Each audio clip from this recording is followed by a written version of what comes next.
عارفين الحب يعني ايه؟ الحب مش كلمة بتتسمع وتتقال. الحب مش انك تقول للي بتحبه انا بحب.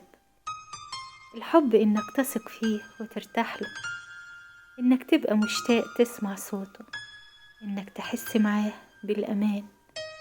الحب انك تبقى عارف ان فيه عيوب كتير ومع ذلك متقبلها وبتحبه.